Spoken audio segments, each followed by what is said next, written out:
170 degrees in only 30 minutes, in less than 30 minutes. That heat up time is absolutely ridiculous coming from an infrared sauna, and I need to get out. I can't do it anymore. I'm done. The Sun Home Saunas Luminar 2, as in two-person saunas, is the latest addition to our home spa here. They also have a 5-person version, but we got this one and it's an absolute beast. And I've been reviewing and testing saunas for quite some time, for a couple of years, and I have currently 3 full-size cabins on the property, which you can probably see here on the side, including another full spectrum infrared and a traditional sauna. And so I was very curious to find out how the Luminar 2 compares to the others, how hot it gets, how comfortable it is, how easy it is to set up. And so in this video, I'm going to share with you all of that. Before we continue, I ask you for a favor. Let me know in the comments, what is it that you're looking for as far as a sauna is concerned? What are some of the benefits that you're trying to get from a sauna, and what are some of the features that you would like to see from your next sauna? Let me know. I'm super interested. Now, before we get into the nitty-gritty, I want to talk a little bit about requirements that you need to take care of before you click on purchase, and also talk a little bit about the delivery and the setup. So don't skip this, because I think it's important. Let's start with the electrical requirements. You need a 240 volts, 20 amp outlet to plug in this sauna. So you cannot just use your regular garden outlet and plug it in. It requires a dedicated line because it draws a lot of power. This sauna has 9 heaters, most of which are halogen heaters, and they just draw a lot of power. And so I would talk to an electrician up front to make sure you get everything set up before you have the sauna delivered, so everything is much smoother than it would be otherwise. From a cost perspective, we paid approximately $500 for the electrician to set everything up, and we already had an outdoor breaker box, a 50 amp breaker box here that we need for our other saunas as well. So if you start from scratch, it might be a little bit more, again, depending on where you live. Second thing is delivery. Delivery was for free. It came on a truck, on a huge pallet, very nicely packaged and protected, obviously, so that nothing breaks. There's a lot of glass, as you can see. The downside with the delivery was that we had to take care of removing the trash and all the packaging material that did not take that back. For the pallets, which is fine, we always use them here on the homestead, but that's just something to keep in mind as well. If you don't have a way to recycle and reuse those materials, you have to find a way to dispose them somehow. Now let's talk about the materials, because this sauna, as you can see, looks very sleek and different. It has one huge glass panel here on the front and a glass door here. They are double pane tempered glass panels that are tinted as well, so you can't really see into the sauna, which is nice. So depending on where you are and how close your neighbors are, that might be an advantage. But from the inside, you actually get a very nice panoramic view of whatever you have. In our case, it's the backyard with the animals, and we just love getting in there and watching everything unfold in our backyard. The outside here is aluminum, which has a couple of advantages. One is that it doesn't rot or deteriorate when exposed to the elements, because this is an outdoor sauna. You can obviously use it on the inside as well, but we use it out here. But it looks just very, very nice. Now, from a setup perspective, it was fairly straightforward. All of those panels are one piece. The door is already in there, so you don't have to, hang the door or anything. All you have to do is put them together and screw them together. Fairly straightforward if you have a level surface. And as you can probably tell here, this is not a concrete slab. It's not level either. And so we struggled a little bit. We were, my brother-in-law and I, we put it together, and it was a little bit of a pain in the butt because nothing here is level. So we used cinder blocks and shims to kind of trying to level it out. We should have really prepared that up front. We did not. So pro tip, make sure you have a level surface. And the consequence of that was that we had to kind of hold and level, and it was more of a pain in the butt than it would have been otherwise if we would have taken the proper preparations to make sure we have a level surface to start with. But once we had that figured out, putting everything together was fairly straightforward. Just a couple of screws and caulk, and then connecting all the cables here on the roof. That was also pretty straightforward. They're all numbered, so 1 on 1, 2 it goes with 2, etc. No big deal whatsoever. And that was it. Now it took us a couple of hours, again, because of the leveling issue here.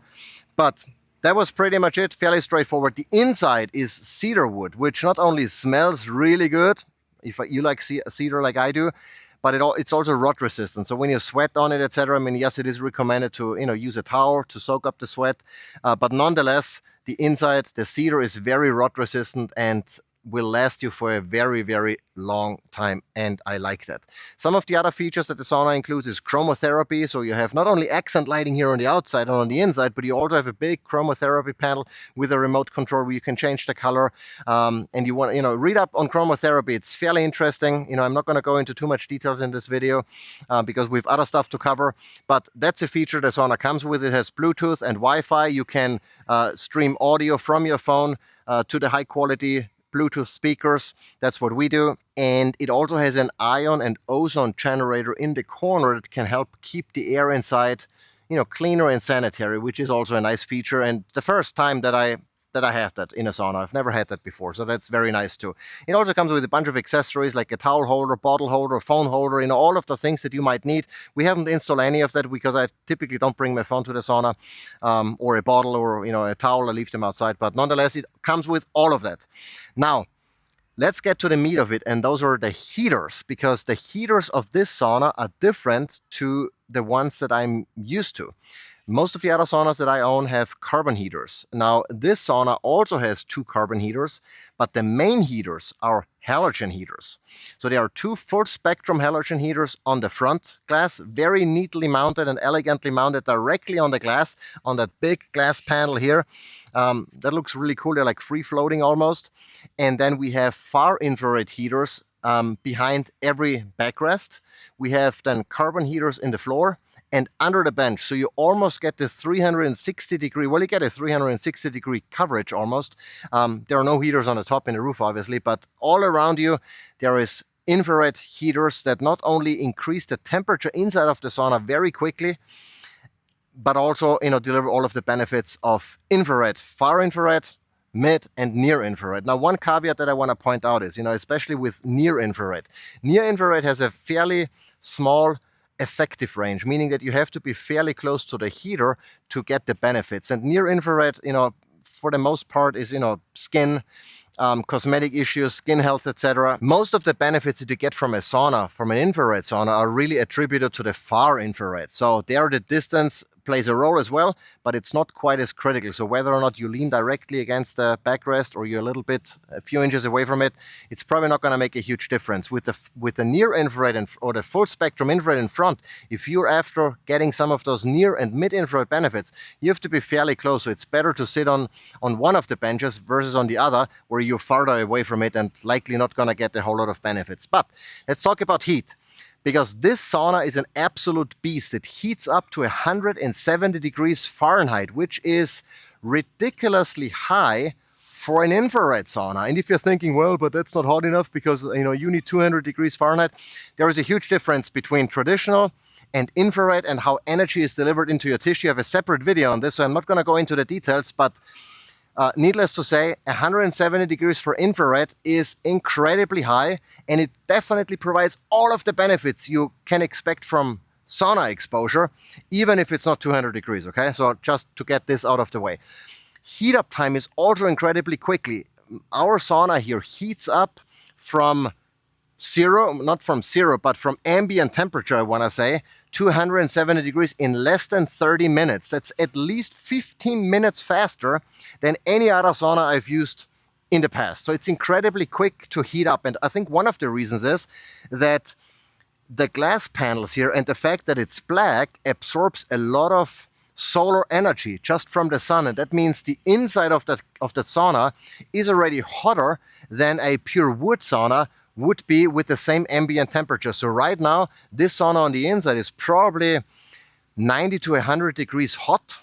That means getting them from 100 to 170 is significantly easier than if you were to start from, let's say, 80, 70 or 80 degrees. I mean, right now, what do we have out here? 80 degrees maybe, so it's not super hot.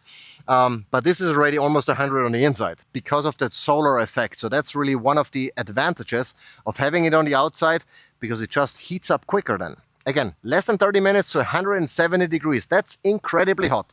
Now, one thing that I've noticed with those halogen heaters, besides that they're just getting incredibly hot very quickly. I mean, you can feel that heat when you sit in front of them, or even on the back, you just feel that intense heat that's boiling you from the inside, which is exactly what you need to get all of the benefits from a sauna session. But what I've noticed is once they've reached their target temperature, they turn off temporarily until the temperature drops, and then they immediately turn on. So you have like intermittently heaters that are not on, which is not a huge deal. Because, you know, the infrared rays, they reflect and get radiated and absorbed, you know, by the interior materials, by the wood, by your body, etc. So it's not that you lose all the benefits during that time, but it's something that I've noticed that I've not noticed in other saunas. So that cycling was new to me. Let's talk about EMFs, because that's important for consumers, especially in the biohacking world. You know, they want to have low EMF and super low EMF. And while there is no official standard that I'm aware of, I mean, there are some guidelines, what is safe, what is not safe, but it's like, you know, government guidelines that, in my opinion, don't really mean anything. So why don't we go ahead and do a test? Why don't we test out right away what the electric, radio frequency, and magnetic exposure is with the sauna turned off, meaning just the exposure that we have here from the environment, from maybe power lines, from, you know, Wi-Fi and some of the other things. And then we turn it on and see what the difference is. And after we do that, we'll talk about some of the other features, but let's go ahead and do that. Okay, so as you can see here, everything is turned off, and the magnetic reading here is 0.5 peak milligauss, which is fairly low. From an electrical perspective, we have 23, I think that's voltmeters, if I'm not mistaken, VM. And then radio frequency, we have the peak. I always look here at the peak. So that's 1.2 milliwatts per square meter. And again, you know, that's our Wi-Fi. I mean, you can see it peaks here. So that must be Wi-Fi, you know, around cell phone towers maybe. Nothing really related to the sauna, because the sauna is off at this point. The same thing if we go here to the heater itself, like simulating if my chest and my back is really close to it, you know, we are here at 4.5 milligauss, you know, but usually it's way lower. So you can see that here electrically as well. It's not really a whole lot going on here. Now let's turn it on and see what the difference is. So now that the heater is on, you can immediately see the magnetic jump to like 48, let's say call it 50 milligauss. The electric is still fairly low. Not much going on here. And I just want to point out, you know, I did the same test in my other infrared sauna, full spectrum infrared sauna, uses carbon panels.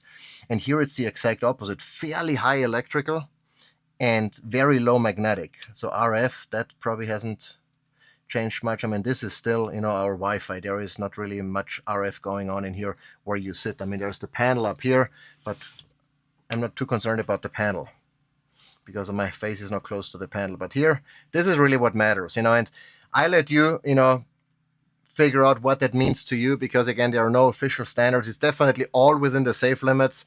It's low compared to the official, you know, safe limits for sure. Whether or not this is for you personally high or not high, you know, you have to figure out depending on what you think your tolerances are and the limits are that you want to expose yourself to. But this is what it reads.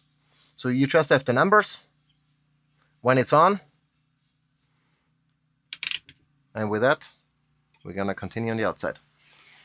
All right, let's talk about connectivity real quick. So the sauna is equipped with Bluetooth and Wi-Fi. And the Bluetooth connectivity is just to stream audio, you know, from a device to the speakers, which is something that we do occasionally if we want to listen to music. And the Wi-Fi connectivity is meant to connect to an app. So you can control the sauna from your phone. You can turn it on, turn it off, set the temperature. There are some other capabilities of the app, you know, like breathing exercise and all of the things that you might find useful as part of your sauna journey. Now, this sauna, even though we have an outside access point, is just outside of the range of that access point. So I couldn't hook it up. And honestly, I don't really need this because the sauna heats up so quickly.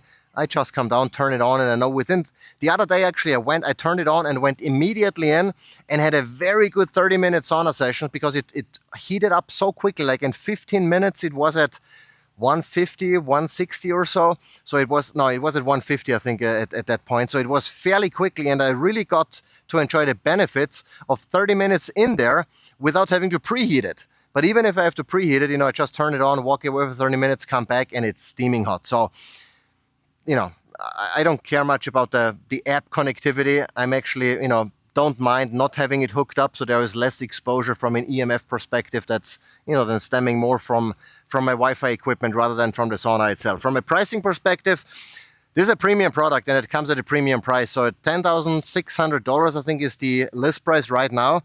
That's not exactly inexpensive if you compare it to a pop-up tent, But if you compare it to other premium full spectrum infrared saunas that come with all of the features this sauna comes and is outdoor rated, it is a reasonable price. And with a discount code for you, I'm going to link it down below in the description. You can check this out. If you use that link, then I get a commission and you get a discount, so we both win, and you really help me make more videos like this and afford all of the equipment we have here that I review. But yeah, this is what it costs. It's free shipping. That's an advantage because shipping can be expensive for a heavy item like this. I think it's worth it. If you are into sauna bathing, if you want to make that a part of your regular routine, and I highly recommend you do, because there are so many benefits of exposing yourself to high heat in the form of sauna bathing. We have separate videos for that, so I encourage you to check those out. We're going to link them down below. There are just so many benefits as far as boosting your immune system, preventing you from getting sick, cardiovascular workouts, improving cardiovascular health, improving your skin health. There are just so many benefits to sauna bathing that I absolutely recommend you make this in one way or shape or form part of your regular routine, maybe even combined with a cold plunge, to get really all of the benefits. So yeah, I think it's a worthwhile investment. If you have the space, if you have the budget, you can use it indoors, you can use it outdoors. It's a great sauna at the end of the day. And with that, we're going to wrap it up. Maybe let me know in the comments, what do you like about the sauna? What do you not like? Let me know. If you have questions, let me know as well. I usually respond to all of the comments. Until next time.